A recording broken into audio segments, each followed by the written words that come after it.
Estamos muy contentos desde la Academia Mexicana de Derecho Juan Velázquez porque tenemos nuestra primera sesión de este taller de litigio estratégico interamericano que bueno, es un evento espectacular con nuestra primera expositora, una queridísima amiga, una talentosa desde el Uruguay, Pilar Carla Piccinino Gómez. Hay que darle primero un aplauso de entrada, que ahí sí abrí micrófonos, que la vamos a tener pronto en México. Muchas Bienvenida. gracias, muchas gracias. Amiga hermosa, muchas Bienvenida. gracias, sabes el cariño que te tengo, gracias por ser parte de este gran equipo que es la Academia. Está en gran parte del Consejo Directivo Nacional, miembros de los capítulos a nivel México, incluso miembros de capítulos internacionales, y tenerte aquí es un privilegio, querida Carla, primeramente.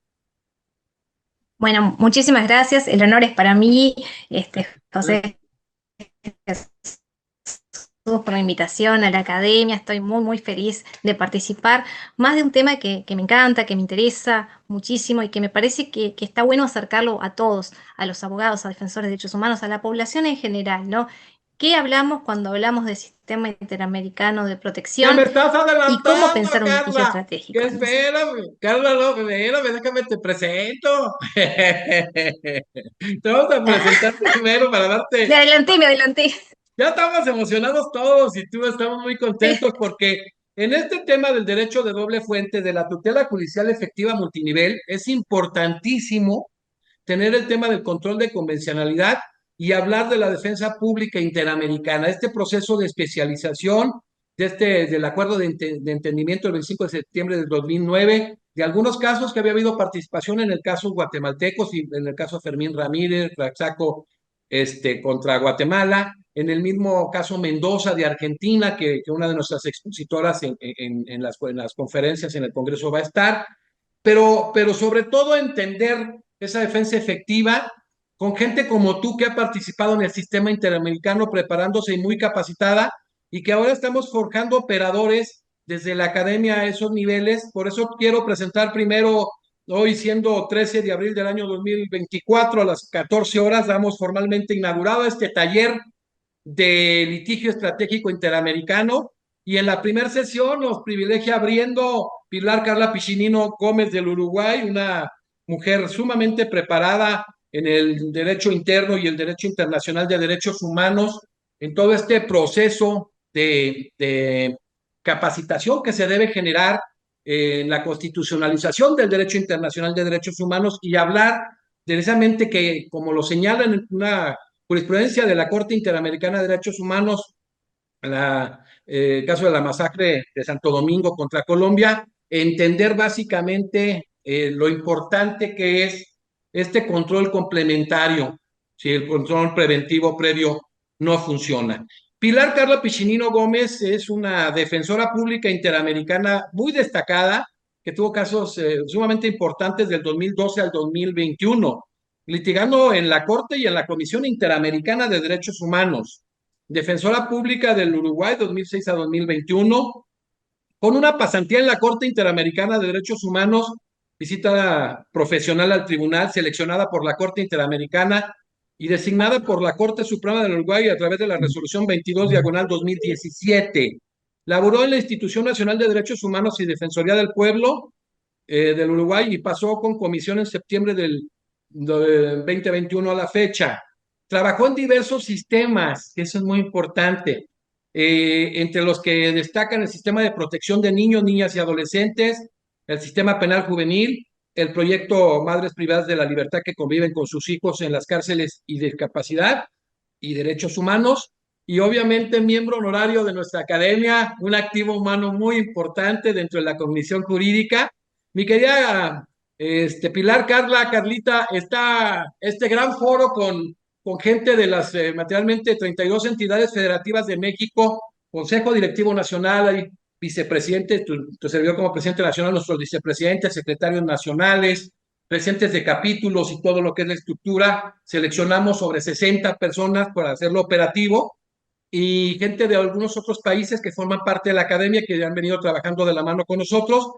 Te vamos a dar el uso del micrófono, cerramos todos los micrófonos para escucharte, al final abrimos y vamos a buscar hacer 5 preguntas muy concretas que nos vas a contestar y bueno, agradecemos tu presencia, Carla, y estamos muy contentos, amiga. Genial. Para mí es un gusto, como te decía, participar. Creo que estos temas hay que acercarlos a toda la comunidad que trabaja en la defensa de los derechos humanos.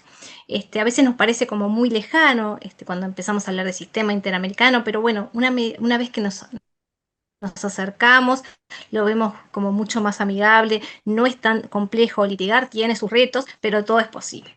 A mí me tocó la primera aproximación al sistema, quizás es la parte un poquito más aburrida, porque no hay tantos casos, después van a trabajar mucho más en modalidad taller, ¿no? Con muchos más casos, que a mí me parece que eso es parte de lo Bueno, interesante, pero así te que capaz queda, que en el estás próximo... en otras sesiones más adelante, o Sí, sea, por hoy eso, estás en por la eso. primera parte, reitero, perdón, introducción a las características y órganos del Sistema Interamericano de Derechos Humanos y su marco normativo, y después nos acompañarás en otra sesión esta es divertida contigo.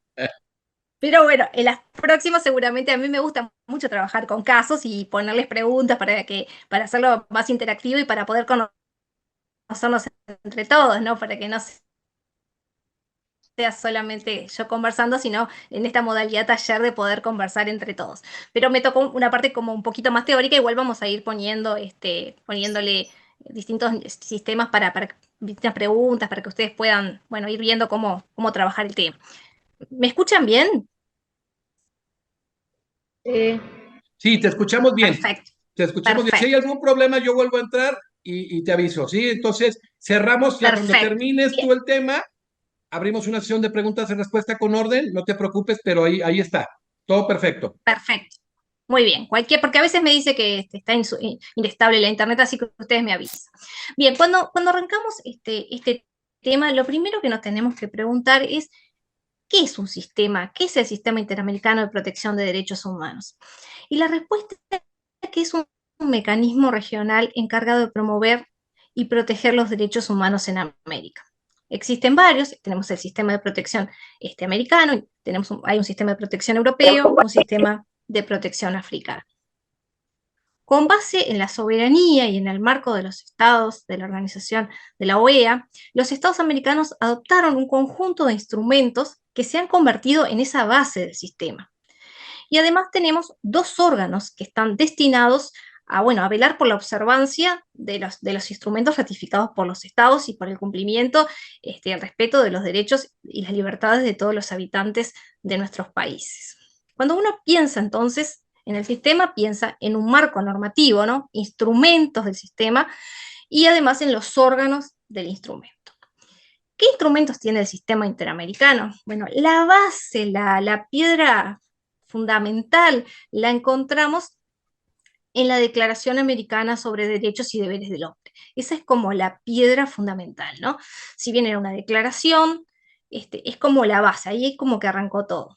Esa declaración se suscribió en 1948 en Bogotá, junto con la Carta de la OEA. Y ahí es como que se empezó lentamente, porque miren en qué año estamos hablando, 1948, se empezó a formar lo que hoy es el Sistema Interamericano de Protección. Luego se aprobó, y está así, porque la declaración era una declaración, ahora tenemos una convención, la Convención Americana sobre Derechos Humanos, que es la que vamos a trabajar durante todo el taller en profundidad. Además, como instrumentos del sistema, tenemos los protocolos adicionales a esta convención, que son el Protocolo sobre Derechos Económicos, Sociales y Culturales, el Protocolo de San Salvador, y el Protocolo contra la pena de muerte, ¿no? Estos son para la abolición de la pena de muerte. Estos son los dos protocolos que se aprobaron posteriormente a la convención.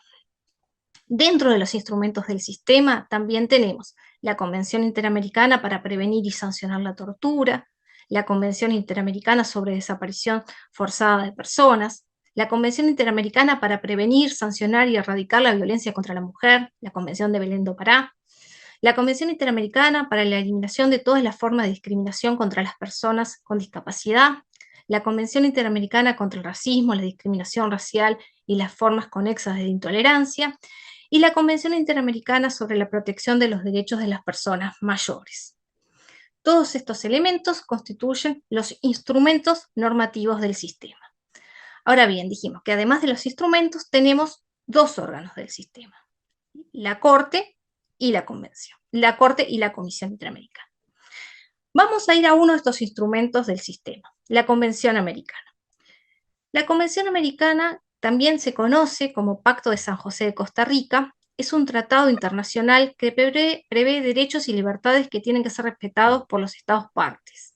Asimismo, la Convención establece que la Comisión y la Corte son órganos competentes para conocer asuntos relacionados con el cumplimiento de los compromisos contraídos por los Estados partes de la Convención y regula el funcionamiento de los mismos. Nos podemos preguntar cuándo entró en vigencia la Convención Americana. Fue adoptada tras la Conferencia Especializada Interamericana de Derechos Humanos el 22 de noviembre de 1969 en San José de Costa Rica. Por eso lleva su nombre. Y entró en vigencia el 18 de julio de 1978, conforme su artículo 74.2. ¿Cuáles son los estados partes de la Convención Americana? Los estados partes que han ratificado la Convención Americana son Argentina, Barbados, Bolivia, Brasil, Chile, Colombia, Costa Rica, Dominicana, Ecuador, El Salvador, Granada, Guatemala, Haití, Honduras, Jamaica, México, Nicaragua, Panamá, Paraguay, Perú, Surinam y Uruguay. ¿Qué pasa? Una cosa que nos podemos preguntar, una vez que los estados ratifican la convención, ya después quedan atados a ella, ¿no se pueden salir? No. La propia convención, en su artículo 78, establece un mecanismo de denuncias, es decir, que pasados 5 años a partir de la fecha de entrada en vigor, se puede hacer mediante un preaviso de 1 año, notificando al secretario de la organización, quien debe informar a los estados partes. Hay estados que sí han hecho uso de esta denuncia. Sí, Venezuela presentó el 10 de septiembre del 2012 un instrumento de denuncia de la Convención Americana sobre Derechos Humanos ante el secretario general de la Organización de Estados Americanos, y la denuncia surtió efecto a partir del 10 de septiembre del 2013. 1 año, ¿se acuerdan que había que tener un preaviso 1 año? Es decir, todos los casos hasta el 2013 podían ser juzgados. Y Trinidad y Tobago presentó el 26 de marzo de 1998 la denuncia ante el secretario de la OEA. La denuncia surtió efecto a partir del 28 de mayo de 1999. Estos son los 2 estados que han denunciado la convención. ¿Qué derecho podemos encontrar en la Convención Americana? Bueno, nosotros en la Convención tenemos una primera parte que establece las obligaciones de respetar los derechos y libertades en ella reconocida, establece obligaciones de respeto y de garantía que tienen que cumplir los estados. Es decir, los estados no solamente cumplen con la Convención respetando los derechos, es decir, absteniéndose de dañar, sino que tienen obligación de garantizarlo, es decir, de adoptar todas las medidas necesarias en lo interno para hacer efectivo el goce de tales derechos. Vamos a poner un ejemplo. No alcanza con que el Estado diga, y este concepto lo podemos encontrar por primera vez en Niños de la Calle, no alcanza con que el Estado, Niños de la Calle contra Paraguay, Villagrán Morales, contra Guatemala, perdón, Villagrán Morales contra Guatemala, no alcanza con que el Estado no diga, bueno, yo no los lastimo, yo respeto su vida, no los perjudico. No, se necesita que el Estado adopte medidas para garantizar el derecho a una vida digna. Y este concepto de vida digna lo empezó en este caso y lo siguió desarrollando a partir de los distintos fallos jurisprudenciales.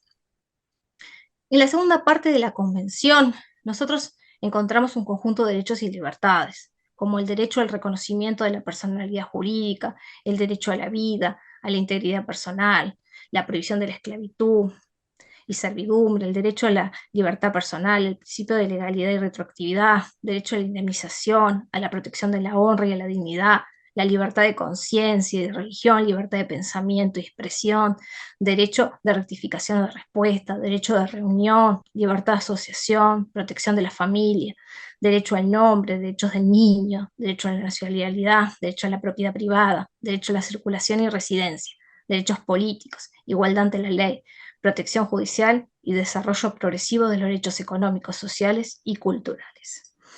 De cada uno de estos derechos, o de la mayoría,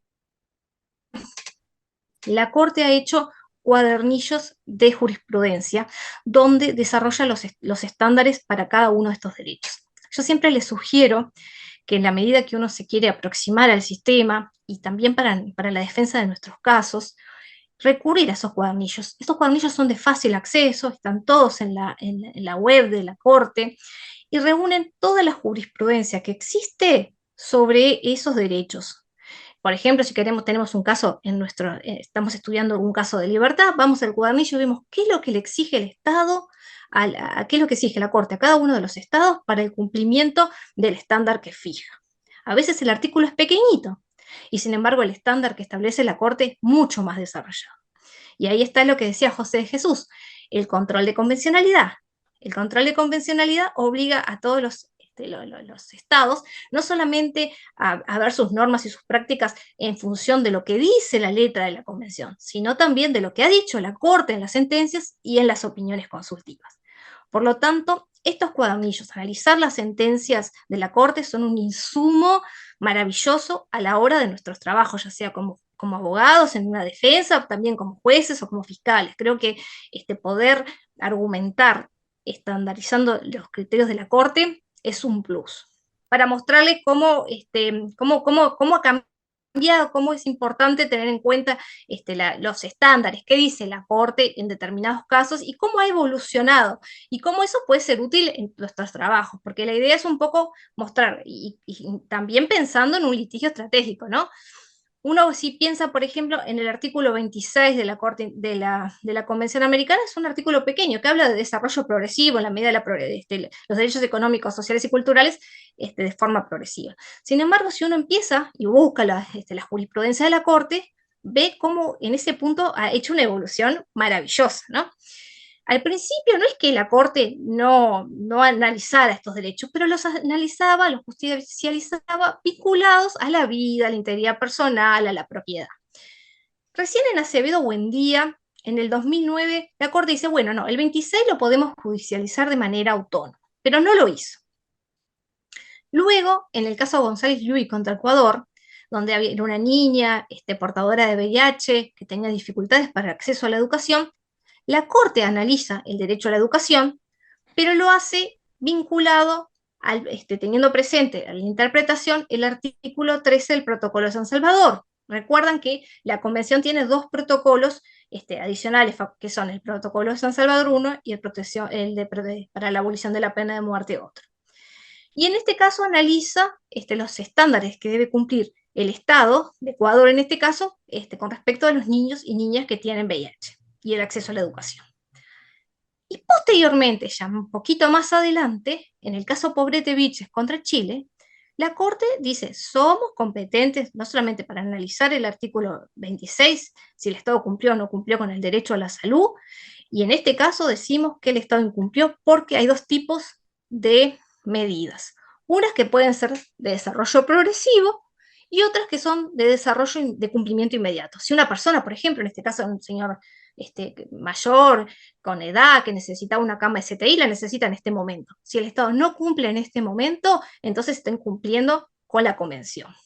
Entonces vemos cuánto nos puede servir, no solamente en la defensa penal, sino en otras materias, todos estos estándares de la Corte Interamericana, y cómo podemos ya empezar a pispear en nuestros alrededores algún caso que por lo importante y por lo significativo se pueda eventualmente llevar al sistema interamericano para que modifique cuestiones estructurales. Porque en general podemos elegir algún caso que se dé para luego modificar estructuras que se dan en nuestros países, ¿no? Eso es un poco el pensamiento del litigio estratégico que se va a desarrollar durante todos los talleres. Ahora bien, ya tenemos la base normativa, comentamos también que la Corte puede utilizar, de hecho utiliza no solamente los instrumentos del sistema interamericano, sino que a veces utiliza del sistema universal, todos los casos que tienen que ver con derechos de los niños, por ejemplo, utiliza la Convención sobre Derechos del Niño y pronunciamientos del sistema de Naciones Unidas. Ahora bien, ya vimos los instrumentos, nos queda ver los órganos del sistema. Y acá muchas veces hay confusión, incluso cuando uno ve una noticia, la comisión, la corte, bueno, vamos a tratar de diferenciar qué hace cada uno y cuáles son las funciones de estos dos órganos principales del sistema interamericano. La Comisión Interamericana. Lo primero que podemos decir de la Comisión Interamericana es su ubicación física. Está en Estados Unidos, en Washington. Su principal función es promover la observancia y defensa de los derechos humanos y de ser un órgano consultivo de la OEA, ¿no? En esta materia, en materia de derechos humanos. La comisión tiene muchas funciones, algunas que tienen un lado más político, ¿no? Ella realiza visitas a los estados, esas que se llaman visitas in loco, para corroborar, para poder investigar, a ver cómo está la situación. También prepara informes sobre países. Es muy fácil uno ingresar a la página web de la comisión y puede ver qué informes, si uno está pensando en un litigio para un país específico, qué informes ha hecho sobre ese país, y eso es un material de mucha importancia. Por otro lado, la comisión hace una función cuasi jurisdiccional, es decir, que recibe denuncias. Si bien no es un tribunal, no va a dictar una sentencia, sí es el que recibe las denuncias, ya sea de las particulares, ya sea de organizaciones sociales. Estas denuncias, y ustedes lo van a ver con mis compañeros a través de las distintas instancias del taller, no les quiero sacar los temas, pero sí, a nivel general, recibe estas denuncias y hace una valoración, y después termina haciendo un informe de admisibilidad y de fondo, y determina si ese caso lo eleva a la Corte Interamericana o dicta un informe, lo publica, en fin, la comisión recibe estas denuncias. También tiene una característica fundamental que me olvidé de comentarles, que es un órgano de la OEA, ¿no? Su mandato surge de la Carta de la OEA y de la Convención Americana. Por lo tanto, lo que tenemos que tener presente es que la jurisdicción es mucho más amplia que la de la Corte. Porque la Corte, su mandato surge de la Convención. En cambio, la Comisión, el mandato surge de la Carta de la OEA y tiene jurisdicción sobre todos los países, aun cuando no hayan ratificado la Convención. Entonces, una cosa que uno puede ver, y a la hora de litigar estratégicamente tiene que ver, bueno, mi país ratificó o no ratificó la convención, aceptó o no la competencia contenciosa de la Corte, y si no, bueno, puede darse este caso, ¿no? Que sea un país de la OEA que no haya ratificado la convención. Uno claramente piensa en Estados Unidos, ¿no? Es el primero que se le viene a la mente. La comisión podría recibir alguna denuncia de casos de Estados Unidos. De hecho, hay muchos informes, sobre todo relativos a la pena de muerte. Si ustedes recordarán que hay varios estados, si bien se está aboliendo, todavía perduran estados en Estados Unidos que tienen la pena de muerte. Entonces, yo les traje uno, pero hay muchísimos, el informe 28 del 2018, donde la comisión concluye que el Estado es responsable por la violación de los derechos previstos en los artículos 1, 8, 25 y 26 de la Declaración Americana. ¿Por qué? Porque a este señor Russell lo tuvieron 20 años en el corredor de la muerte, lo que significó un trato que podría considerarse un trato de tortura, trato cruel o inhumano, porque la inyección para procederle a aplicar la pena capital por sus condiciones genéticas iba a infligir un dolor mayor al común que tendría que sufrir. Entonces la Corte dice, no, bueno, la comisión entonces dice, no, hay que, sugiere aplicar otro tipo de medidas, conmutar la pena, darle un trato digno. Hace esa recomendación. Por otro lado, también la comisión puede dictar medidas cautelares, ¿no? Hay situaciones en todos nuestros países donde hay personas que por la tarea que realizan o por la situación especial que se encuentran, necesitan medidas cautelares de la comisión. Esto pasa muchísimo en la región con respecto a los periodistas, a los defensores de derechos humanos, que corren riesgo de la vida o de la integridad física, que los daños que corren son irreparables. Entonces, Venga tantito. se puede... ¿Es una consulta? No, no, no, perdón. Entonces se puede solicitar una medida cautelar ante la Comisión Interamericana. Otra cosa que hace la Comisión y la Comisión la puede otorgar. Otra cosa que hace la Comisión Interamericana es solicitar a la Corte opiniones consultivas. Después vamos a ver la importancia que tienen estas opiniones consultivas que brinda. También tiene una función de difusión de los derechos humanos. La Comisión hace informes por derecho. Vieron que yo les comentaba que hacía informes por países. También la Comisión hace informes por derecho, ¿no? Entonces, a veces, o por grupo vulnerable. Entonces, a veces, si queremos saber la situación en toda la región sobre los derechos de los niños, derechos de las mujeres, podemos recurrir a estos informes que hace la Comisión. Como verán, la tarea de la Comisión es muy amplia. El recibir las denuncias individuales es muchísimo trabajo, porque como ustedes van a ver detalladamente más adelante en las demás charlas, cualquier persona puede presentar ante la comisión cualquier caso de violación de derechos humanos. Entonces, el cúmulo de trabajo es mucho y a veces los tiempos que les lleva desde la presentación de la denuncia hasta cuando decide enviar el caso a la corte son muy largos y ese es un problema. Se han intentado varias soluciones y bueno, hasta ahora no se ha logrado. Si bien redujeron los tiempos, igual son muchos, a veces son 8, 10, 15, hasta 20 años han estado los casos antes de tener una sentencia de la corte. Y ese es un grave problema, ¿no? Pensando en el acceso a la justicia. El acceso a la justicia de las víctimas también tiene que tener un plazo, ¿no? Imagínense que a veces pasan tantos años que las víctimas fallecen o son inubicables, es decir, pasan muchas cosas en ese tiempo. Entonces creo que urge una reforma del sistema para agilizarlo. Bien, el otro órgano del sistema, la Corte Interamericana. La Corte Interamericana funciona en San José de Costa Rica, ¿no? Es uno de los tribunales regionales, hay 3, como les mencioné antes, tenemos la Corte Europea de Derechos Humanos, la Corte Africana de Derechos Humanos y la Corte Interamericana. Es una institución judicial autónoma, el objetivo es aplicar e interpretar la Convención Americana y tiene, digamos que, 4 funciones específicas la Corte Interamericana.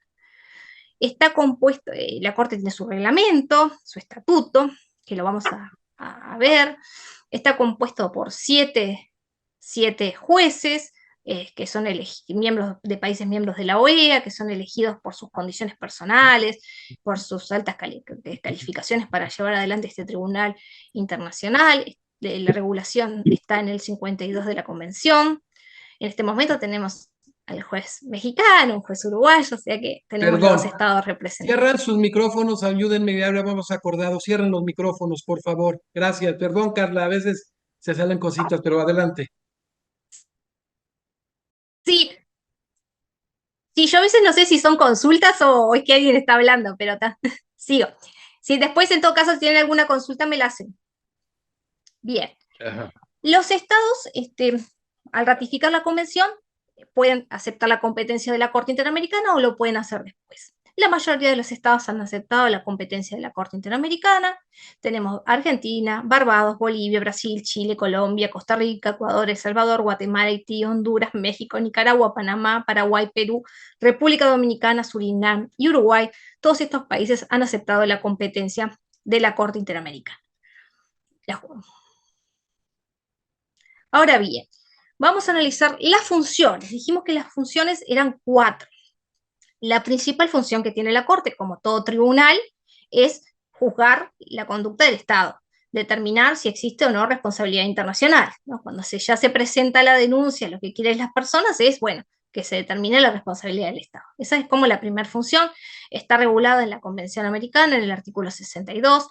Yo les sugeriría que para todo el taller tengan la convención a mano para ir bichándola, me parece que eso como que ayuda y favorece también si se les presentan dudas, pero bueno, la principal función, y no merece demasiados comentarios. ¿Te parece la convención, el estatuto y el reglamento de la Corte Interamericana, sí, que lo tengamos y que lo tenga cada quien, por favor? Sí, sería lo mejor, porque eso lo van a usar permanentemente. Perdón, Convención Americana, reglamento y estatuto de la Corte Interamericana. Adelante. Sí. Cuando uno piensa, y acá esto es un tema muy importante, ¿no? Cuando uno piensa que esta es la función principal, uno piensa, y bueno, ¿y quién puede presentar un caso? Yo puedo presentar un caso, puedo presentar el caso de mi representante que hay una terrible violación de derechos humanos en Uruguay. No, lamentablemente no hay posibilidad de accionar directamente a la Corte. Las posibilidades de accionar son a la comisión, o sea, tiene necesariamente que pasar todo ese largo trámite por la comisión. Lamentablemente no tenemos una forma de acceder directamente. Solo los estados partes y la comisión pueden tener derecho a someter un caso a la Corte. Como contrapartida, digamos, es que esa resolución, una vez que la Corte dicta la sentencia, es un fallo definitivo e inapelable. Es decir, no se pueden estar haciendo apelaciones ni nada. Lo único que se puede hacer cuando tenemos la sentencia definitiva de la Corte es, si queda alguna duda sobre la extensión, sobre algún elemento, sobre alguna reparación, bueno, pedir una ampliación, una aclaración dentro de los 90 días de dictada. Eso lo establece el artículo 67, pero es lo único que se puede hacer. La segunda función que tiene la Corte es la función consultiva. La Corte responde cuando le presentan los estados, miembros de la OEA o los órganos de esta, las compatibilidades de las normas internas con la Convención y la interpretación de la Convención o de otros tratados concernientes a la protección de derechos humanos. Estas son eso está regulado en el artículo 64 de la Convención, y para mí es una función de muchísima importancia. A lo largo de su historia, en la Corte encontramos 29 opiniones consultivas. Ahora hay varias que uno puede ver que se están trabajando y se están haciendo audiencias, como por ejemplo el derecho al cuidado, entre otras. Pero bueno, hasta ahora han sido 29. La última, la 29 del 2022, para mí es un elemento importantísimo para todos los que ejercen penal. Más allá de que puedan litigar en un caso en la Corte, en sus propios casos domésticos, esa opinión consultiva tiene una gran trascendencia. Perdón, Carlita. Una última vez, esa es la primera sesión, lo hablamos un mes atrás. Una vez más que se abra micrófono mientras está el expositor, sale y sale de todo el taller. Lo habíamos acordado, perdón. Me da pena, una disculpa. No hay problema. Yo lo que les decía, que las opiniones consultivas son muy importantes porque nos dan muchísimos elementos a la hora de armar nuestras demandas, a la hora de, incluso los casos domésticos. También, por supuesto, si estamos pensando y armando un caso ante la Corte, ¿no? Primero para presentar en la comisión. La opinión 29 del 22 es para determinados grupos de personas que están privadas de libertad. Si bien todas las personas privadas de libertad están en una situación de extrema vulnerabilidad, hay grupos que por distintas situaciones de la vida están en una situación más vulnerable y requieren medidas especiales del Estado. Estos son, por ejemplo, las madres embarazadas o en periodo de posparto, de lactancia o con hijos pequeños, o también las personas con discapacidad, los niños viviendo con las madres. Es decir, hay grupos que están en una situación especial por el momento que están transitando en su vida, que requieren medidas especiales del Estado. Con estos grupos el Estado tiene un deber reforzado. Y acá nos dan elementos claros y precisos a la hora de litigar. Por ejemplo, los traslados de las mujeres cuando van a los hospitales a tener los hijos, que no pueden ser engrilletadas, que nunca se puede aplicar como sanción separar a una madre de un hijo, en fin, nos da como elementos básicos que son importantísimos a la hora de litigar en lo interno y también a la hora de poder sentarse y conversar con los estados, las prácticas, ¿no? Los protocolos que se tienen en las cárceles, en los distintos sistemas, ¿no? Entonces me parece que utilizar todo lo que dice el Estado en las opiniones, todo lo que dice la Corte en las opiniones consultivas es un elemento sumamente enriquecedor de nuestros planteos. Y nos va a ayudar mucho a la hora de poder argumentar, ¿no? Yo creo que muchas veces los casos se pierden cómo se argumenta, y esto nos favorece muchísimo los argumentos. Ni que hablar que si uno está pensando en litigar ante el sistema, tiene que ver cuando va a presentar un caso, bueno, si existe o no sobre ese punto algún tipo de opinión consultiva. Otra de las medidas de las funciones es el dictado de medidas provisionales. ¿Se acuerdan que cuando vimos lo que hacía la comisión, las funciones de la comisión, teníamos que dictaba medidas cautelares? La Corte lo que dicta son medidas provisionales. También son en casos de extrema gravedad y urgencia, y cuando se hace necesario para evitar daños irreparables a las personas. Esto se tiene que comprobar, o sea, hay que probarlo prima facie que existe este riesgo, ¿no? Estas medidas provisionales las dicta el tribunal, las puede dictar el tribunal cuando está un caso sometido a la Corte o cuando son asuntos que la comisión les solicita. Pero ustedes me podrán decir, ¿y por qué si la comisión? Bueno, quizás la comisión lo que puede dictar son medidas cautelares, pero a veces necesita un poco más de fuerza, y entonces cuando la dicta la medida, la Corte tiene otra fuerza, entonces por eso a veces la Comisión Interamericana solicita las medidas provisionales a la Corte. Esta también es una competencia que está establecida en la Convención, en el artículo 63.2. Y han habido varias solicitudes de medidas provisionales. Eso es un tema también que tiene otra compañera en el taller, pero solo a modo de ejemplo, contra Brasil se han dictado varias medidas cautelares con relación a las personas privadas de libertad, en los centros de reclusión, en la cárcel Urso Branco en el 2004, porque lo que dice la Corte, el argumento central es que, bueno, si hay una situación de violencia en la cárcel, lo que tiene que hacer el Estado es prever que no se den esas situaciones de violencia, por ejemplo, quitando todos los cortes carcelarios que pueden llegar a lastimar a alguien, y tiene que tener una política penitenciaria de prevención de situaciones críticas como las que motivaron las medidas provisionales, para asegurar que la vida y la integridad física de las personas privadas de libertad. También ha dado medidas provisionales en el caso complejo de Tataupe versus Brasil, y en ese caso era un centro de privación de libertad de adolescentes. Entonces la Corte dice que, bueno, que además cuando se trata de personas privadas de libertad, que son niños o adolescentes, el deber se ve reforzado, ¿no? Entonces las políticas públicas penitenciarias deben ser lo suficientemente efectivas para prever situaciones de violencia que hagan poner en riesgo la vida e integridad física de los niños o adolescentes. La última función que tiene la Corte es la de supervisión y de cumplimiento de las sentencias. Y esta es un poquito la más debatida, digamos. ¿Por qué? Porque ustedes vieron que en todas las anteriores yo les fui dando en qué artículo estaba regulado. No tenemos, lamentablemente, un artículo que diga a la Corte Interamericana tiene competencias para supervisar las sentencias. ¿Qué implica supervisar la sentencia? Bueno, que la sentencia, una vez que se dicta y se le da un plazo al Estado para cumplir, la Corte analiza, le pide al Estado que informe sobre el cumplimiento, recaba el informe de los abogados o los representantes de las víctimas y de la comisión. Cuando tiene toda la información, la Corte dice, bueno, el Estado cumplió, no cumplió, y a veces puede convocar al Estado, a los representantes, a algún tipo de audiencia. Y es muy común, esta Corte convoca habitualmente a audiencias de supervisión de sentencia, que la mayoría son privadas, porque lo que se trata de ver qué avances han habido, qué obstáculos o qué barreras para que se cumplan.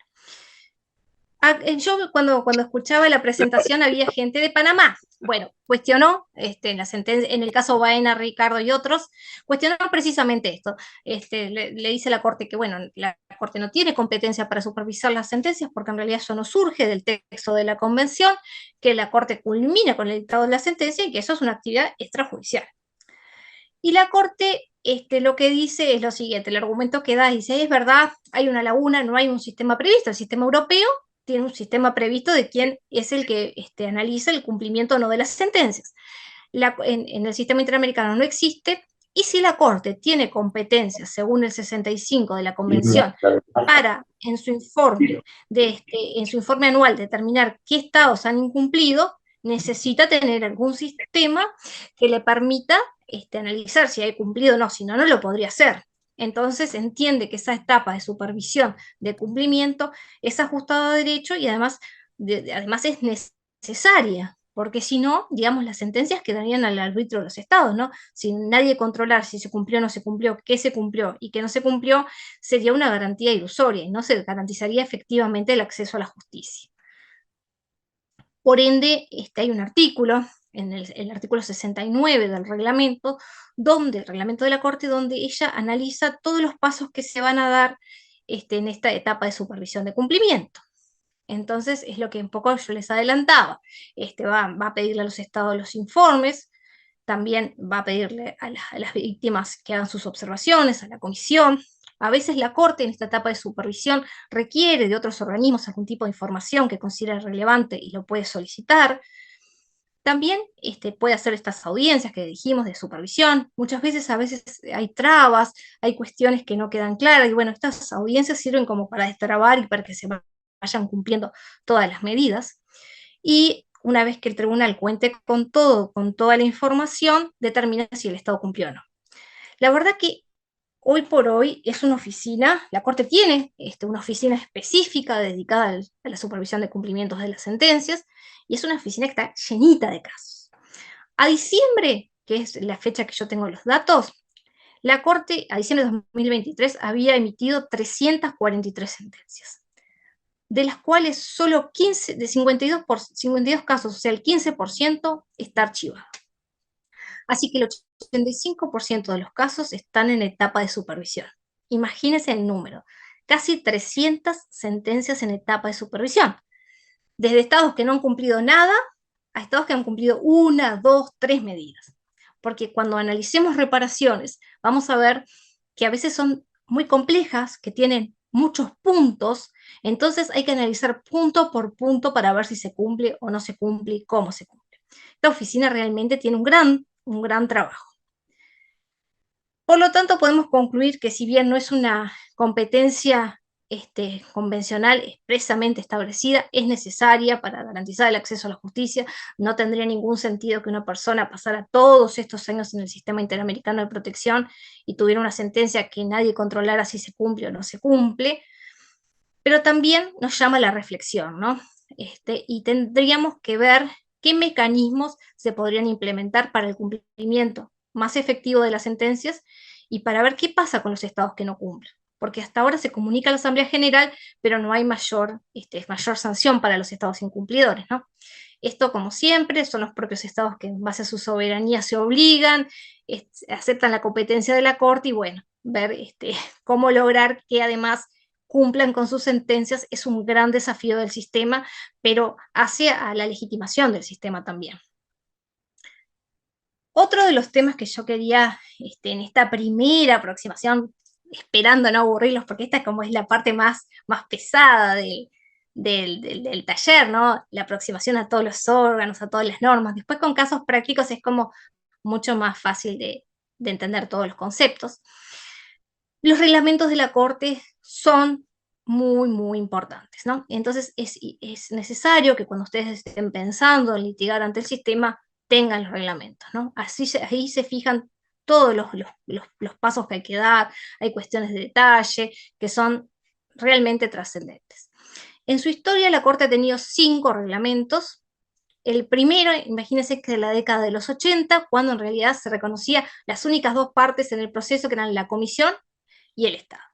Así que mucha agua bajo el puente ha corrido.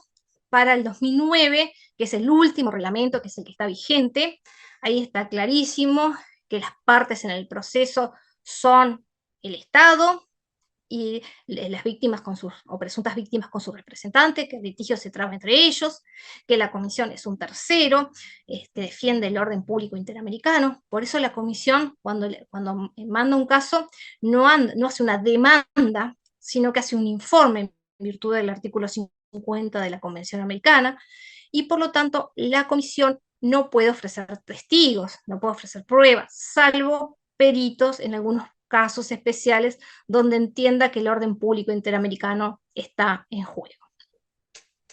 Otras cosas que ya más o menos había mencionado al principio José de Jesús, que introdujo este reglamento, es la figura del defensor público interamericano.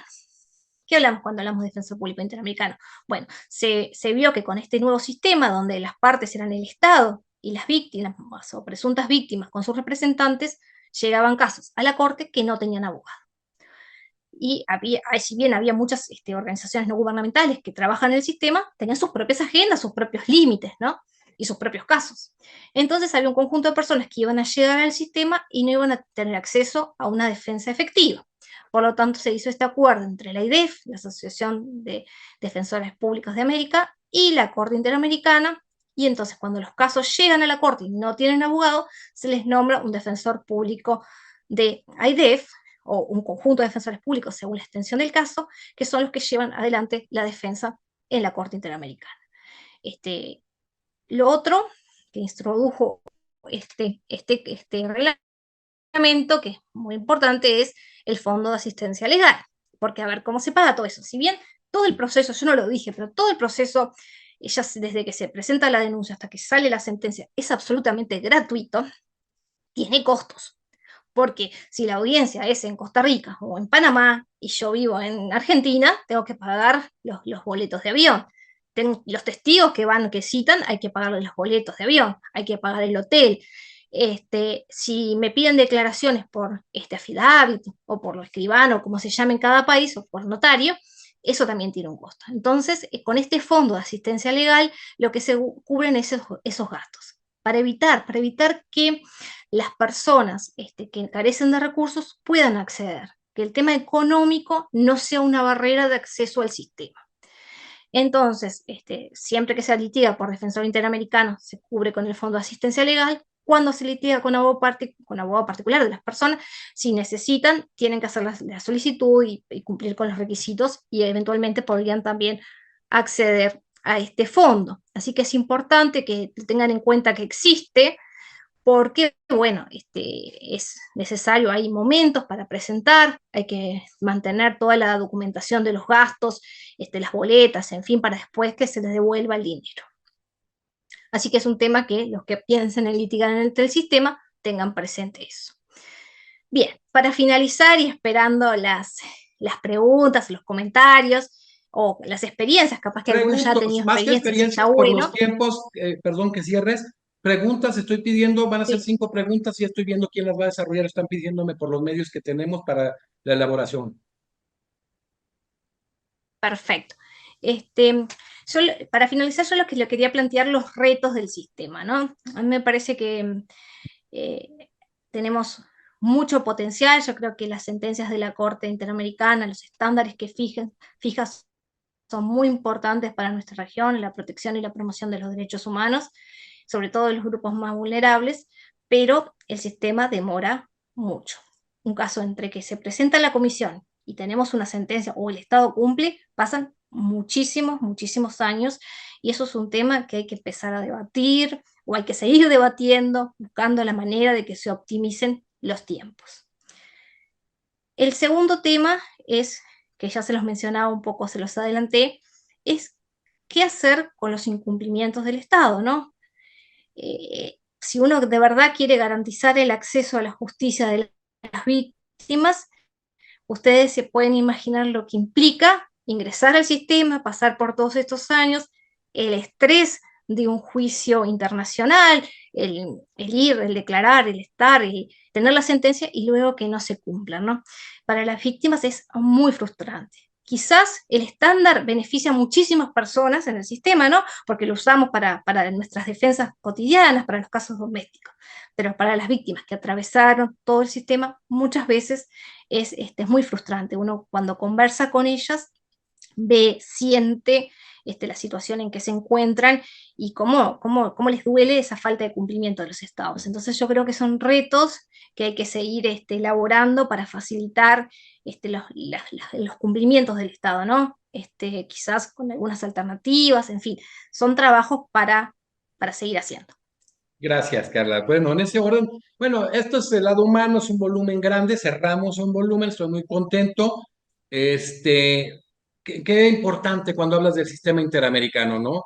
La trascendencia que se tiene de hablar del control de convencionalidad, de la protección de doble fuente, de la tutela judicial efectiva multinivel, hablar de un debido proceso, una tutela judicial efectiva, un acceso a la justicia en segunda fuente. El hablar de estos, del sistema interamericano, de los órganos de la comisión, cuando tú abordas atinadamente y de manera muy clara cómo se debe regular este tema de la observancia y la defensa de los derechos, cuando hablas precisamente de estos informes, de los estudios, de estas visitas, de los requerimientos de informes para el estatus de los derechos humanos, de generar incluso fomentar esa conciencia de derechos humanos en nuestra América Latina, como nos dice precisamente la normativa.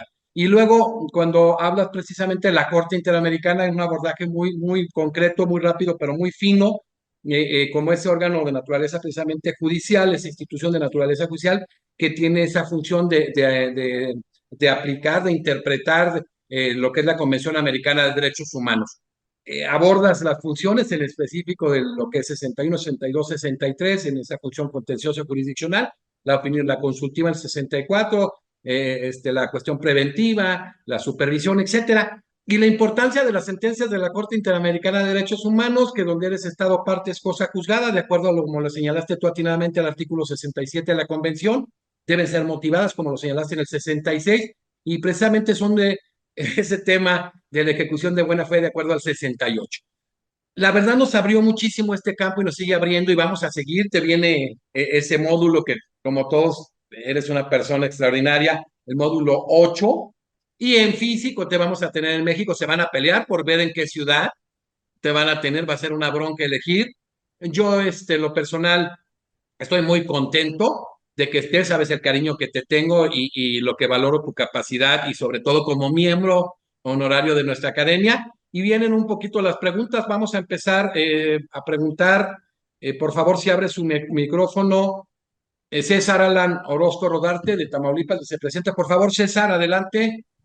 Muchísimas gracias, doctor. Antes que nada, muchísimas gracias, la doctora Carla, por esta magnífica exposición. Una pregunta muy puntual.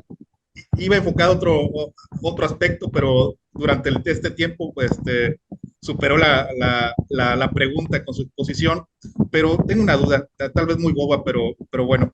En 2020, doctora, fíjese que hubo un seguimiento una audiencia de seguimiento de cumplimiento en el caso Vélez Dor contra Panamá, que es referente a personas en contexto de movilidad, personas migrantes. Nos sorprendió mucho que no se hubiera cumplido todavía la sentencia, ya habían pasado 10 años, entiendo ahora después de esa exposición que por la cuestión de que se maneja en esa sentencia la excepcionalidad de la detención de personas migrantes, personas en contexto de movilidad, y nos sorprendió, ¿verdad?, bastante de que todavía en Panamá esté ocurriendo esta situación, sobre todo porque en México utilizamos esta sentencia para siempre abogar por la cuestión de la no detención migratoria. Y la pregunta muy puntual, en este seguimiento, en esta audiencia de seguimiento, se dictó una medida provisional con motivo de la pandemia, y eso nos sorprendió bastante por la cuestión de que siempre habíamos visto que las medidas provisionales era apenas cuando la Corte está conociendo de los asuntos, pero en esto se vio ya después de que se dictó la sentencia, 10 años después, y decimos, abogando por las víctimas, decimos, pues, ¿por qué no cumpliste la sentencia? Si hubieras cumplido la sentencia, no te hubieran implementado esta medida provisional. Pero la cuestión es esta, sobre esa cuestión de medidas provisionales en cumplimiento de sentencias. Quería preguntarle si esta es una cuestión excepcional en atención a esta pandemia, esta situación tan grave y la vulnerabilidad de las personas, o ya es un estándar que se maneja la Corte para implementar estas medidas. Muchas gracias, doctora. Realmente ese es un caso súper interesante. Yo lo pensé para traer, pero como en realidad va a haber una clase específica de medidas provisionales, Sí. No me pareció sacarle el tema a mis compañeros. Sí, no les tumbes el tema a Sorprendió todos, a todos saben en la mucho. ejecución. Por eso, si no me van a matar. Ese le vamos a enviar Mariano Fernández. Sorprendió a todos, no te sabría decir. Ahí está, Mariano Fernández de la Defensoría va a dar específicamente, Argentina. Seguramente trate, porque han habido otros que en etapa de supervisión no las han dado. Entonces, yo creo que no te sabría decir si va a ser un estándar definitivo o una solución puntual que la presidenta tomó y que después se ratificó por toda la Corte, por una cuestión de pandemia, por una cuestión urgente. No te sabría decir si después la Corte lo va a seguir, porque ha pasado que de repente en algunos puntos la Corte toma una medida, después no sigue con eso y en otros sigue avanzando, como en los DESCA, ¿no? Entonces eso habría que esperar un poquito, pero sí me parece que es un re lindo caso para trabajar en modalidad taller, porque me parece súper interesante. Y ya aprovecho otra cosa, José de Jesús, para decirles que si les interesa, el próximo módulo de medidas reparatorias, yo les podría mandar previamente Sí, un casito no, para vamos a hacer que un taller de este, casos. De hecho, vamos a hacer un taller de casos. La idea es hacerlo en físico y que vengan a México en el segundo semestre de este año. porque Pero me me parece mandas todo súper el material. interesante que puedan pensar en reparaciones, ¿no? Porque Sí, a veces también las reparaciones demoran tanto tiempo en cumplirse porque las cosas que se piden a veces son muy difíciles de conseguir o la forma como se pide. Entonces me parece que está bueno también agilizar eso. perfecto. Gracias, César de Tamaulipas, vicepresidente nacional. Sigue Ricardo Jaime de Nayarit, secretario nacional. Adelante, Ricardo. Buenas tardes a todos, doctora Carla. Muchas gracias por su generosa conferencia, muy ilustrativa. Yo tengo una pregunta que va a ser más bien una provocación, si me lo permite. Un derecho que no está garantizado realmente no es un derecho. Desafortunadamente la Corte es eficiente, pero me parece que falta la eficacia, porque así está diseñada finalmente, ¿no? En el caso de México, hay muchas sentencias condenatorias por parte de la Corte Interamericana, pero no hay una sola que se haya cubierto en la totalidad en cuanto a su cumplimiento. Eh, Tengo aquí a la mano una sentencia que es el caso Zompaxle Tepil contra México, que son 8 medidas que se tenían que cumplir, y de las 8 nada más se ha cumplido una, que dice: el Estado reintegrará al Fondo de Asistencia Legal de Víctimas de la Corte Interamericana de Derechos Humanos la cantidad erogada durante la tramitación del presente caso. Eso obviamente se hace con los impuestos de los contribuyentes, es decir, son recursos públicos que finalmente a los responsables de quienes cometen estas atrocidades violatorias de derechos humanos terminan, en muchos casos yo creo que hasta muriéndose sin ver una sola consecuencia. Aquí la pregunta: ¿considera usted que sería tiempo de reformar, eh, vaya, no solo el marco legal, sino la propia estructura de la Corte Interamericana, a efecto de que las autoridades en las que recaiga la sentencia, es decir, por ejemplo, en este momento, al Estado mexicano, pudieran ser responsables por el incumplimiento de las medidas? Es decir, ¿Lo son? las sentencias tardan muchísimos años, pero si te toca en este periodo, es tu responsabilidad absoluta cumplirla, y si no, Claro. tener sanciones. Esa sería mi pregunta. Primero, en dos ámbitos, yo los veo así, ¿no? Quizás las sentencias, como establece estándares, quizás a las víctimas y a ese país no modifica mucho, pero en los demás países genera un revuelo importante, genera Sí. leyes, genera modificación de prácticas. Pienso en el caso de un campo algodonero contra México y pienso en la revolución que hizo en todos los países, ¿no? La Entonces vocación yo creo que sí transformadora. tiene un efecto multiplicador en todos los países. Sí entiendo que la falta de cumplimiento de los estados es un problema que hay que empezar a trabajar en ello, hay que seguir trabajando en ello, seguramente ya se está trabajando, pero hay que agudizar. El tema es que no podemos olvidarnos que los estados son soberanos, ¿no? Y que se comprometen en base a su soberanía y que eligen las normas que lo rigen internacionalmente, ¿no? Entonces, cualquier modificación tiene que ser acordada entre los estados. Entonces, nos implica un mayor nivel de dificultad. También creo que pueden haber soluciones intermedias. A veces las instituciones, por ejemplo, de derechos humanos, yo creo que podrían, en los países que existen, podrían generar espacios y mesas para favorecer el cumplimiento. A veces no se cumple porque la víctima tiene la sentencia y no sabe dónde ir. O sea, te dan una sentencia donde dice que tenés tratamiento psicológico, tratamiento. ¿Y qué haces con esa sentencia? Vas al hospital, en el hospital, ¿qué van a hacer con esa sentencia? Entonces, a veces hay casos que de repente si se establecieran mesas con organismos que hicieran de coordinación, que permitieran que estuviera el Estado y las víctimas, muchas de las reparaciones se podrían cumplir.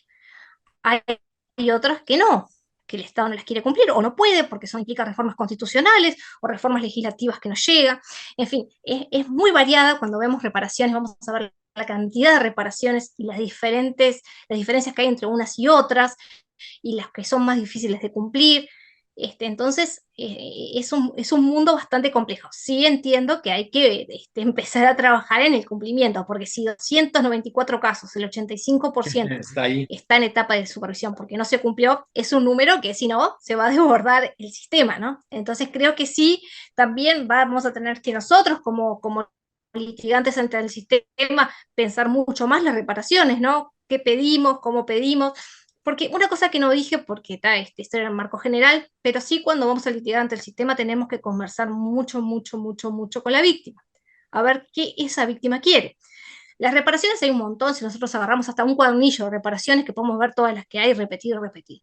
Pero hay que ver esa víctima concreta, qué necesita, qué quiere. Porque capaz que un acto público de responsabilidad del Estado, la mayor parte de las víctimas lo quieren, pero capaz que nuestra víctima no, le da vergüenza, no quiere pasar por eso, no quiere que su familia vuelva a exponerse, entonces prefiere una carta. Entonces, siempre, siempre tenemos que conversar mucho con nuestras víctimas y siempre hay que aprovechar todas las instancias también para poner estos temas y estas preocupaciones. Bueno, el incumplimiento de las sentencias es una preocupación, hay que transmitirla en los estados, ¿no? Las preguntas concretas, perdónenme por los tiempos, para darle más oportunidad que ella exponga y a que por favor haya más preguntas, van a ser 6 hoy. En ese sentido que decía Ricardo Jaime, pues evidentemente hay una parte que podemos llamar dogmática, como cuando se habla de constitucionalización del derecho internacional, sabiendo que la primera constitución que estableció partes dogmática y orgánica fue la Constitución de 1831 de Bélgica, y a partir de ahí se fueron todas las constituciones. Lo mismo pasó aquí, y hay un artículo que te le recomiendo, Ricardo Jaime, el 32, que habla precisamente de lo que es la cláusula abierta, de la implicitud de todos los derechos no señalados expresamente en esa parte dogmática que vendría a ser básicamente del 1 al 25 de la Convención. Gracias. Híjoles, están bien interesados todo el mundo, si haríamos 10,000 preguntas, vamos a cerrar a 6, y que, a ver, ¿qué generaste? ¿Ya viste qué generaste? Que imagínate ahora que vengas. Vamos a estarnos 10 horas ahí, culpa tuya. Ya estás, Ricardo. Por favor, Salvador Bringas es presidente del capítulo, Gracias. espérame, Salvador, para presentar, Buena presidente tarde. del capítulo Quintana Roo, fue director de la Defensoría Pública de Quintana Roo. Adelante con tu pregunta, amigo. Ya no lo soy, pero ya estamos Eras, todavía. dije ex, Bien, hacemos la aclaración. gracias, doctora, por su maravillosa exposición. Yo logré entender de lo que usted manifestó que el sistema interamericano está compuesto por dos subsistemas, ¿verdad? El que deriva de la Carta de la OEA y el que deriva de la Declaración de los Derechos y No, no es Deberes uno del solo, Hombre. no es un ¿Sí? solo sistema. De ahí parte, la partida es ahí, perdón. Ese ya, no, Y no. ahora, es en cuanto a la cuestión de la ejecución de las resoluciones de La la que ya pregunta, también chava, hablaron los porque son compañeros. 6 preguntas, hay que aterrizar la pregunta. ¿Es posible en específico que pudiera ser la Corte de cada país el que se obligara a exigir el cumplimiento de la resolución de la Corte a las autoridades de su país? A ver, adelante, Carla, y ahorita vemos el En tema este de... caso, Perfecto, La primera pregunta es, no, el sistema es uno solo, el uno. sistema, el primer documento del sistema es la Declaración Americana, y luego fue creciendo con otros documentos como la Convención Americana, con los protocolos adicionales y con las demás convenciones. Todos estos son los instrumentos del sistema y la base normativa del sistema. El sistema interamericano de protección es uno solo, con estos documentos y con sus dos órganos, la Corte y la Convención.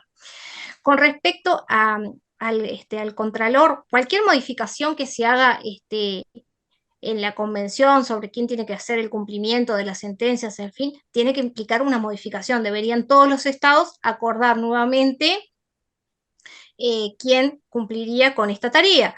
El sistema europeo tiene un sistema de que quiénes son los que monitorean si los estados cumplen o no. En nuestro sistema no tenemos. Es abierto. Se podría hacer un nuevo acuerdo, un nuevo tratado o agregar algún protocolo adicional que establezca ese tema. Perfecto, gracias. Un solo sistema, qué bueno que gracias. aclaras, ese es el punto de partida del sistema. El mismo, del universal y el americano surgen en el 48, habló de los protocolos del 66 y tiene 2 protocolos adicionales la convención que es del 69. Los protocolos que hablamos el protocolo de derechos de segunda generación, el de San Salvador y el de la abolición de la pena de muerte. Y son tres sistemas regionales, lo dijo muy claro Carla. El primero surge en el 50, que es el europeo; el segundo, el americano, el 69, donde México ratifica la convención en el 81 y la jurisdicción en 98, y el tercero es el africano, en 1981. Gracias, excelente, Carla. Híjoles, la verdad es que no importa, ya estás ahí, Carlita, no te me vayas a ir. Porque generaste demasiadas expectativas y la verdad es que es una estructura muy sólida académicamente. La magistrada Hortensia, que es presidenta de la Sala Constitucional de Oaxaca y es vicepresidenta nacional. Magistrada Hortensia, adelante, por favor. Muy buenas tardes, doctora. Primeramente, felicitarla por esa exposición tan clara que nos hace. Sin embargo, no voy a abundar mucho por cuestión de tiempo y mi pregunta es una y quizá pegada con la otra. ¿La supervisión de sentencias es a petición de parte o de oficio? Una. Y le pregunto a la otra rapidísimo en cuanto al pago de la reparación del daño, que creo que no se vio, pero yo tengo muchísima duda porque la Corte, cuando sentencia, la verdad, una cantidad en dólares, pero no nos dice cuál es la razón por la que da esa cantidad. La supervisión es en todos los casos, no es a petición de parte. En todos los casos, cuando se cumple el plazo, la sentencia de la Corte va a decir que el Estado tiene que cumplir esto, esto y esto en tal plazo. Cuando se cumple el plazo, manda a solicitar a oficio a los Estados para que indiquen cómo se avanzó en el cumplimiento. Los Estados informan todo lo que han cumplido. Esto también se le da vista a los representantes y a la comisión, hacen las observaciones y eventualmente el Estado, lo que puede hacer la Corte es convocar al Estado y a los representantes de las víctimas a alguna audiencia de supervisión. Eso se ve bastante. En casi todas las sesiones de la Corte convoca audiencia de supervisión, pero son en todos los casos. En todos los casos, hasta que capaz que el Estado dice, cumplí con esto, con esto, con esto, las víctimas dicen, sí cumplió, sí cumplió, sí cumplió, la comisión no tiene, entonces dicta que el caso se cumplió y se archiva. Cada tanto aparece, el Estado tal cumplió con el caso tanto, tanto, y bueno, y ese caso se archiva. Son los menos, pero es revisión de sentencias, todas las sentencias que se dictan. La segunda etapa, los montos, ¿por qué son? Bueno, si el Estado tiene alguna duda en eso, yo les dije que las sentencias de la Corte son totalmente inapelables, pero si hay dudas, por ejemplo, en una reparación, cuál sería el monto, por qué, o algún tema que no quedó claro, lo que puede pedir el Estado dentro de los 90 días del dictado de la sentencia es una aclaración. En general, indica las reparaciones, en general dice que por el daño causado, tanta cantidad. A veces hay problemas con los reajustes, sobre todo en estados que tienen muchos temas con la moneda. Por ejemplo, con Argentina, y con los distintos dólares que tenía, había algunas dificultades. Entonces eso hay que analizarlo caso a caso. Muchas gracias, excelente. Gracias. Muchas gracias, van a ser 6. Fíjate que todo el mundo está interesado. Viene Adrián de la Rosa, vicepresidente nacional, que él es de Baja California Sur, que es vicepresidente nacional. Adelante, Adrián. Muchas gracias, presidente. Muy buena tarde y muchas felicidades, doctora Carla Piccinino. Muy ilustrativo, de verdad. Creo que nuestras preguntas siempre van en el sentido de la supervisión y seguimiento de sentencias. Lo otro me parece que es, además de muy esclarecedor la ponencia, pues ha sido, digamos, algo que ya he conocido. Muy concreto a la pregunta. Nuestro país, por ejemplo, ha sido condenado, y un poco dando seguimiento a lo que planteaba Ricardo hace un momento en su pregunta, de falta de cumplimiento del deber de adoptar disposiciones de derecho interno. Y esto es parte de la sentencia, es decir, es cierto que por un lado está el tema el tema de soberanía. Creo que el tema de soberanía ya ha quedado rebasado en muchos aspectos. Hay delincuencia organizada que opera a nivel no solamente continental, sino a nivel mundial. Opinión. No, yo no dije que soberanía para cumplir el derecho interno. La soberanía de los estados está al punto de ratificar o no la convención y de aceptar o no la competencia de la Corte. Una vez que el Estado aceptó, tiene obligaciones y tiene que cumplir con la sentencia de la Corte. Eso asumió. Las obligaciones que están establecidas en la Convención, que su actuar, tanto sus prácticas como sus normas, se ajusten a la Convención y además de cumplir con la sentencia de la Corte. Es una obligación del Estado, no es un tema de soberanía. Ahora bien, no se previó ningún tipo de sanción para el caso de incumplimiento. Lo que se estableció fue que cuando los estados no cumplen, la Corte lo comunica a la Asamblea General. Y eso es lo que hace la Corte. Quizás lo que habría que modificar, y ahí sí tendrían que estar los estados de acuerdo, es algún sistema de sanciones para el caso de incumplimiento. Y eso es un tema a trabajar a futuro, ¿no? Pero hoy por hoy no hay ninguna duda que los estados deben cumplir, esa es su obligación, y las sentencias de la Corte Interamericana. Perfecto, Adrián, gracias.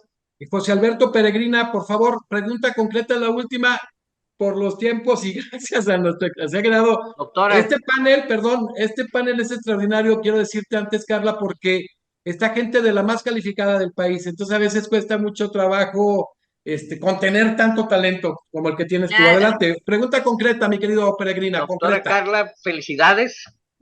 Me dio una buena porreada en el sentido de desempolvarme en muchos aspectos que usted ya manejó desde el punto de vista internacional. La pregunta, si una persona que considere que se ha violentado un derecho humano por el Estado y haber agotado todas las instancias judiciales y por no tener capacidad económica para acceder a la Corte Internacional, ¿cómo puede hacerlo para conectarse con la Defensoría Pública? Si la persona considera que se vulneraron derechos, puede ir al sistema directamente. No necesita abogado. Puede entrar en la página de la Comisión Interamericana y presentar el caso. Siempre es bueno recurrir a un abogado, ¿tá? Y eso va a depender. La Defensoría Pública actúa en cada país, ¿no? Entonces, cada país tendrá los criterios para que la persona concurra y supongo que al país a presentar su violación. Pero si aún no consiguiera ningún abogado, porque capaz que vive en una zona más alejada, lo puede presentar directamente. Y durante el trámite en la comisión puede solicitar la asistencia de un defensor público interamericano. Hasta el momento, los defensores públicos interamericanos primero solo asistían casos en la Corte, luego se dispuso, hay un convenio, que los defensores interamericanos tienen casos en la comisión, pero en determinada etapa, y es la comisión la que le solicita a IDEF la designación de este defensor. Pero cualquier persona, no importa dónde viva, no importa si tiene recursos o no, puede presentar, es totalmente gratuito, es por un ordenador y presentar la solicitud.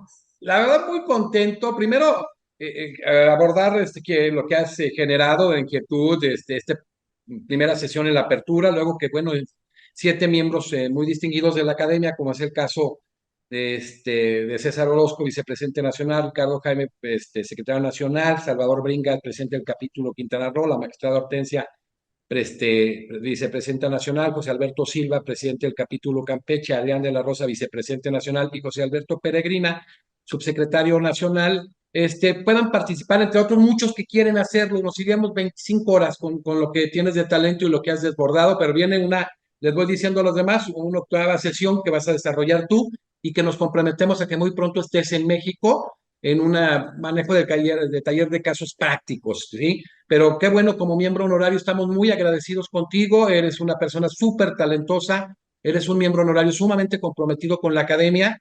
Te quiero agradecer a nombre de la academia, de que aquí están miembros importantísimos, que son todos los que están. Obviamente algunos tuvimos que seleccionar, limitar un número para hacerlo más operativo, pero agradecerte, Carla, tu participación y de verdad felices, una inquietud increíble. Por ejemplo, Peregrina es un hombre inquietísimo, dice que me moviste y esto me encantó, porque todos son súper talentosos los que participan como los que están, pero se ve la situación de que nos complementamos. Si tú tienes un trabajo en la Defensoría Pública Interamericana ante la Corte Interamericana de Derechos Humanos, vasto, muy reconocido, y me da muchísimo gusto que tú hayas abierto, pues diseñamos muchas cosas juntos. Te agradezco, mi querida Carla, tu participación y un mensaje final a la academia que es que te quiere mucho y que te van a llenar de abrazos y ahora que vengas no vas a ver cómo la vas a pasar, no vas a dormir. Bueno, muchísimas gracias por la invitación, me encantó. A mí me gusta gusta esta parte de interactuar, ¿no? Mucho y basarme en casos prácticos, o sea que estoy deseosa de poder llevar casos prácticos, porque es lo que te permite entender mucho mejor el sistema. Lo otro, que muchas de las dudas se van a ir develando porque mis compañeros van a tratar cada uno de los temas que yo hice general para nuestra aproximación de manera puntual. Entonces van a ver cómo se presenta un caso ante la comisión, qué requisitos tiene, qué etapas hay, y con ejemplos. Y a ti te toca reparaciones, fíjate, a ti te va a tocar en su momento reparaciones. Claro. Después me tocan las reparaciones, pero bueno, muy feliz de participar, encantada con las preguntas, me hubiera gustado darle más tiempo a las preguntas, pero bueno, no se puede. Muchísimas gracias, un gusto participar, así que a las órdenes, y bueno, los espero en reparaciones cuando... Sí, no, y en México, ya te diremos en unos 2 días las opciones. Ay, y claro. los sometemos a votación dónde va a ser, y vas a venir a México, querida amiga. Con gusto, y con todos los casos prácticos ahí sí no se salvan. Ya está. Bueno, quiero despedir a nombre de la Academia Mexicana de Derecho Juan Velázquez a Pilar Carla Piccinino Gómez de Uruguay, extraordinaria defensora pública interamericana en su momento, defensora pública de Uruguay, una persona sumamente preparada y comprometida, que en este taller de litigio estratégico interamericano desarrolló el tema Introducción, características y órganos del sistema interamericano de derechos humanos, y así como su marco normativo. Y bueno, tuvimos la posibilidad de ampliar algunos temas que va a desarrollar ella misma y otros ponentes. Por ejemplo, abordó el caso Pobleto de Vilchis, el que estuvo muy de lleno ahí fue Tito, nuestro amigo Octavio Sufán, que le toca mañana. Y entonces, pues van a estar todos los que están desde la apertura son extraordinarios. Gracias, querida Carla. Se te quiere en la academia, que es tu academia. Y bueno, eres una hermosa persona y un ente de cognición jurídica internacional importantísimo para el desarrollo, el detonante en la academia. Gracias. Muchas gracias a ustedes y un abrazo afectuoso desde Uruguay.